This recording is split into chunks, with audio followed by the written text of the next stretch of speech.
I'm going to tell you a secret that many women don't know. They think they are healed, but they've really learned how to function while wounded. They spend a lot of time trying to figure out why that man is still taking up space in their mind, in their emotions, and even in their dating life. They're trying to figure out why they're comparing their current man, the man that they're dating, to the man that they dated in the past. And that's because they truly haven't done the healing work. Today, I'm going to just share 3 signs you still haven't healed from your past relationship. If you're new here, welcome to Heal the New Sexy, where we discuss all things healing, self-love, and relationships.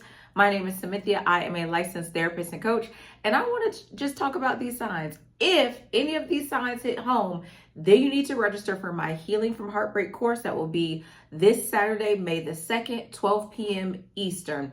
The link will be down below in the comments to sign up. So let me hop right in. Sign number 1, you're still mentally in that relationship with that man. You are ruminating. You cannot keep him off your mind. Now, I did a video about rumination.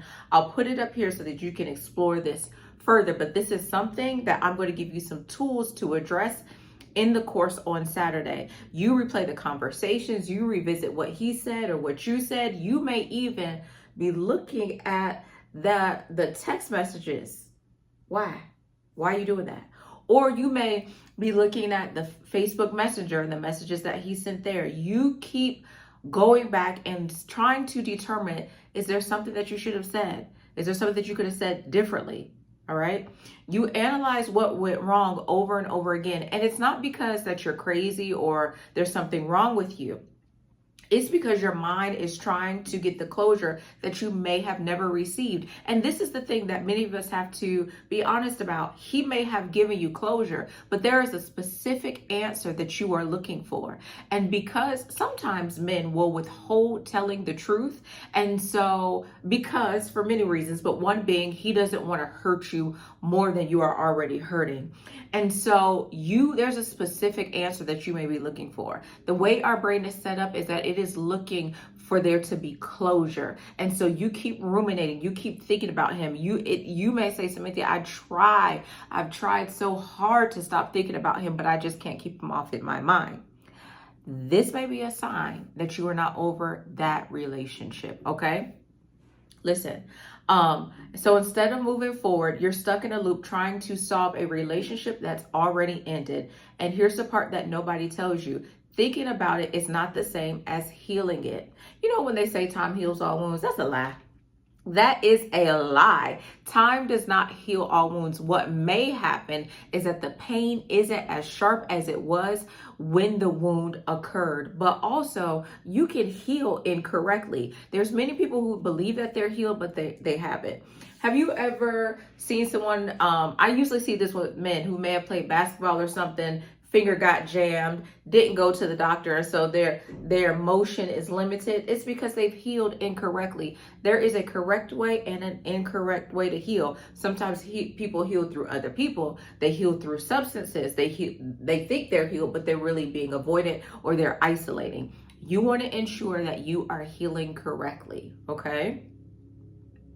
Sign number 2, you're emotionally guarded, but you're calling it discernment. Sometimes when I hear people say they want to move slow, or especially when women say they're okay with moving slow, to me, they are guarded. Sometimes the boundaries, the standards, and the non-negotiables that you created are really walls that you've created in order to protect you, but they also prevent you from being vulnerable. They also prevent you from receiving the love that you deserve. So, as it relates to being emotionally guarded, you may see yourself as different.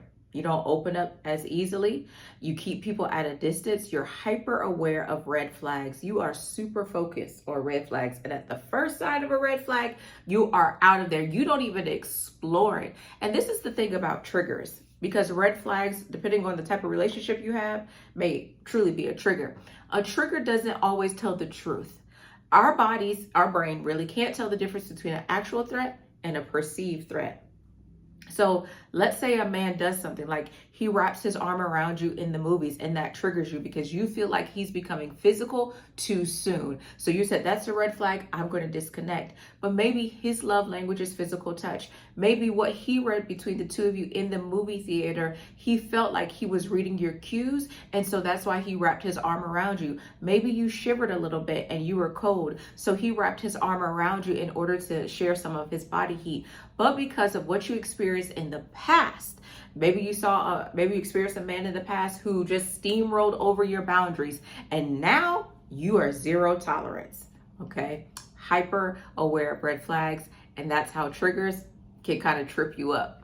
And while discernment is healthy, what I see with so many women is this: you're not just discerning, you're protecting a wound that was never processed. You have to emotionally process that past relationship in order to heal. You have to go through the stages of grief. You got to feel the pain, the anger, the sadness, the feelings of rejection. You have to feel it. You have to process it. And then you get to the space of acceptance. But many women don't. Sometimes we are very avoidant, or sometimes we just say, you know what, Cynthia, I'm not going to date at all because there are no good men out there. There's pee in the dating pool. And we ladies over here, so I know we are in any pool that got some pee in it, okay? Listen, so now instead of love feeling safe for you, it feels like something you have to control. There are women who talk about the program is strict, the program is strict. No, you're trying to control the outcome. With love, there's going to be a risk that you have to take. We're going to take risks when we love someone, when we care about them. We're being vulnerable with them. We are reciprocal as it relates to energy. You can't control love. I don't care how many boundaries you have, the non-negotiables, I don't care. You can't control love. But what you can do is block yourself from receiving the love that you genuinely want, need, and desire. What you can do is turn off a man that is emotionally healthy and safe. And who want to do that? We don't, okay? And I want you to know that control is not the same thing as healing. And sign number 3, you tie your worth to what happened. Now, this is a big one. This is a big one. Many women that I work with tie their worth to the divorce or to the breakup. Instead of knowing that you as a beautiful woman are worthy of love, worthy of acceptance, worthy of marriage. You are worthy. You are, one of my bishops would say, the living, breathing manifestation of God in the earth. Why is your worth tied up to the breakup or divorce? Right? This sounds like, wasn't I enough? Did he ever care about me? If he cheated, why did he choose her over me? Why did he choose someone else? What did she have that I didn't? This also could be when you see that he's moved on quicker than you have. You may even begin to question, is there something wrong with me? Why is my healing taking longer than his? Why was he able to move forward quicker than I was? Did I not mean anything? Even if you don't say it out loud, your nervous system is still carrying the rejection as a part of your identity. The ending of a marriage or a relationship, that doesn't change your identity. You still are a successful, brilliant, loving, kind, sweet woman. You are a woman that deserves love. You are a woman that deserves pleasure and passion and all good things. And just because a relationship ended doesn't mean that your worth has changed. Now, in society will attach our worth to a relationship. Society will increase our value because there is a man in our life, but you came in this earth invaluable. There is no number that can be tied to the value. There's no cost that someone could pay. There's no weight in gold that someone could give for your value, for your worth. So stop that. Stop that. Listen, don't allow rejection to be your identity, okay? You will keep entering situations trying to prove your worth instead of embodying it. That's why there's some women that are waiting to be chosen, waiting for a man to propose, waiting for a man to be in their life because they have drunk the Kool-Aid about our worth being tied to a relationship and being chosen. Baby, you are worthy, okay? You are worthy. Listen, I want you to know that healing is not I'm over him. Healing is He no longer has access to how I see myself. Many women are stuck in this cycle as it relates to healing because they are allowing a man that has moved forward with his life to hold them captive in their mind and in their heart. And that's why I want to help you, okay? I want you to have freedom from that past relationship, that marriage. I want you to be able to become the woman that you want to be. I want you to live and date on your terms, because over here, we date selfishly. Over here, we believe in mutual selection as it relates to relationships. Over here, we're not sitting and waiting for a man to choose us because we have chosen ourselves first. Maybe you even lost yourself in that relationship, and so you're trying to find yourself. You want to be at the course. A lot of women skip that part about him no longer having access to how you see yourself.